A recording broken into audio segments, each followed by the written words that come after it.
നമസ്കാരം സാർ. ഞാൻ ഇവിടുന്ന് വിളിച്ച കനകൻ. എന്താ വിഷയം? ഞാൻ ഒരു മീൻകാരൻ ഇവിടെ മീൻ കൊണ്ടുവന്നായിരുന്നു. അപ്പൊ അതിന്റെ അതിനാള് സാറേ അതിന്റെ കണ്ണ് പ്ലാസ്റ്റിക്കാ. ആ മീനിന്റെ അങ്ങനെ ഉറപ്പില്ല. അത് ഉറപ്പാണോ ഇല്ലെന്ന് എനിക്ക് ഉറപ്പാണ്. എനിക്ക് ഉറപ്പറിയാം. അപ്പൊ അതിനൊന്ന് അത് ഒറിജിനൽ ആണോ ഡ്യൂപ്ലിക്കേറ്റ് ആണോ അറിയാൻ വേണ്ടിട്ട് ഒരു സംശയം തോന്നി. അതാണ് അവിടെ വിളിച്ചത്. വിഷം ഇവൻ സ്ഥിരം ഇത് തന്നെ കൊണ്ടുവന്നാ മീൻ. ഇത് മീനാണെന്ന് പറയാം സാറേ. ഇങ്ങോട്ട് വെക്കാം.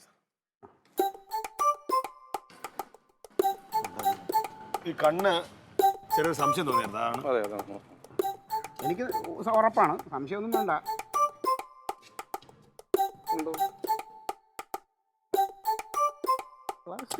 ചുമ്മാ ഇരല്ലേ.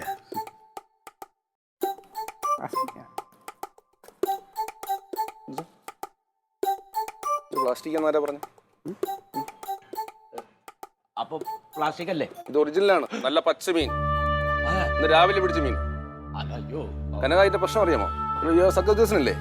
ഫേക്ക് ന്യൂസ് വന്നാൽ പാർട്ടി ഫൈൻ അടിക്കേണ്ടി വരും. അയ്യോ സാറേ, അവന്റെ പാർട്ടിന്ന് 10 പൈസ എടുക്കല്ലേ, അതൊന്നും കിട്ടില്ല. അമ്മാവാ, പാർട്ടി അതല്ല, കക്ഷി ഞാനല്ലേ വിളിച്ചു പറഞ്ഞ കക്ഷി. അയ്യോ, അപ്പൊ നീ അടക്കേണ്ടി വരും. സാറാ, നമുക്കൊരു സംശയം വന്നപ്പോ ഇങ്ങനെ വിളിച്ചു ചോദിച്ചു. അപ്പൊ പിന്നെ ഇങ്ങനെ ഒരു തർക്കം വന്നപ്പോഴത്തേക്ക് ഒരു ക്ലിയർ ചെയ്യാൻ വേണ്ടി വിളിച്ചാണ്. ഓക്കെ ക്ഷമിക്കണം. അത് ശരി. അപ്പം സന്തോഷം. ശരി.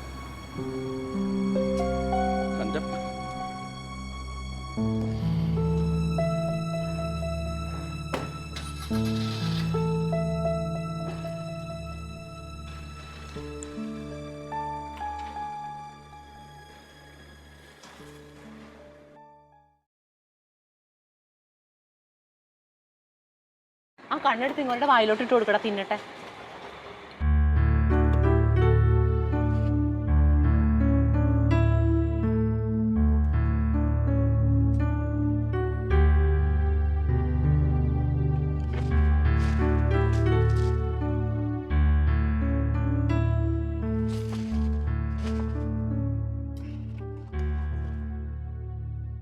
ആ കഴിവം കഴിച്ചിട്ട് എളുപ്പട്ടെ.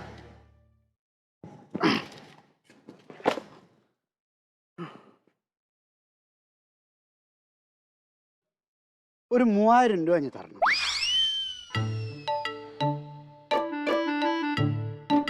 എന്തിന് സാറേ, ഇത് കുളത്തിൽ നിന്നോ കായലിൽ നിന്നോ പിടിച്ച സാധനമല്ല, കടലിൽ നിന്ന് പിടിച്ചാണ്.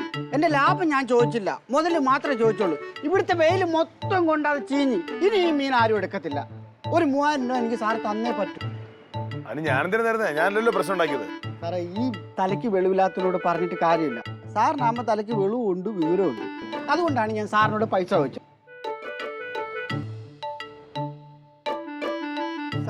സാറെന്തിനാണ് ഈ ആലോചിക്കുന്നത്? ഇന്ന് തരാൻ പൈസ ഇല്ലെങ്കിൽ നാളെ രാവിലെ ഞാൻ വരുമ്പോൾ തന്നാ മതി. പിന്നെ ആവശ്യം കഴിയുമ്പോൾ ഈ പെട്ടി ഒന്ന് കഴുകി വെക്കാൻ പറയണം. സാറൊന്ന് മാറിക്കേ.